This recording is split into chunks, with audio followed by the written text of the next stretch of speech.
Hello, my name is Jennifer Neesett with Fit for Life Physical Therapy.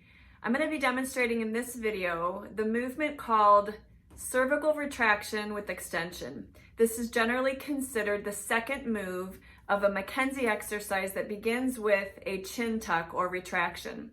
Now, this movement is very useful in treating patients who are struggling with pain related to disc type of injury. This exercise should never replace a thorough physical therapy examination and evaluation and assessment to make sure that this is the right movement for you and your condition. I'm going to demonstrate the movement next. The movement, as I stated, begins with the chin tuck or cervical retraction first. The head looking straight ahead, eyes fixed on one spot, moves horizontally back, placing the ear over the shoulder in as far back of a retracted position as possible. Holding that retracted position or from that position, the chin is then allowed to move up and the head will tip back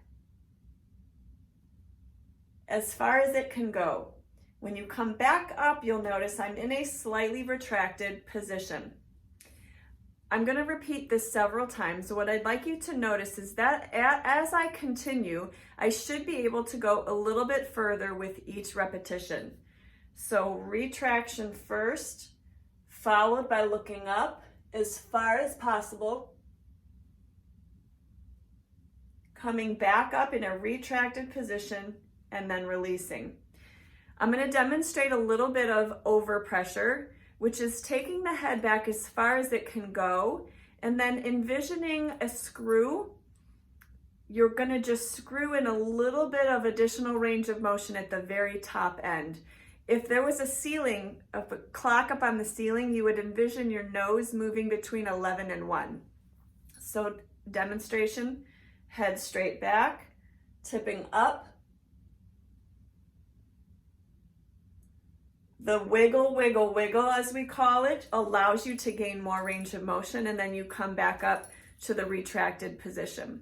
This is something that can be performed in sets of 5 to 10 at one time and can be repeated as often as necessary, especially if it is reducing or abolishing symptoms. Sometimes it actually produces some pain in the neck. Don't be worried about that as long as it is reducing or bringing symptoms up, especially out of the arm or shoulder blade if they're present there.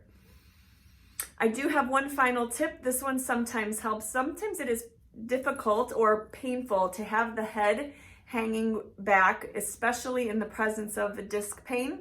So what you can do is take one hand on each shoulder. Now you want to make sure that you're not on the neck itself, but if you place your hands on either side of the muscle on the top of the shoulder here, just kind of give yourself a little bit of support or counterbalance, counter support we say. Oftentimes this allows the movement to be done with much more comfort. So the hands just stabilize, head draws straight back, look up and come back to a neutral position. That would be cervical retraction with extension, a McKenzie exercise often used in the treatment of patients with disc-related issues in their neck. If you have any questions or comments, feel free to send me a message. You can find me at fitforlifephysicaltherapyohio.com. My name is Jennifer Neesett, and I look forward to hearing from you as we believe your story matters.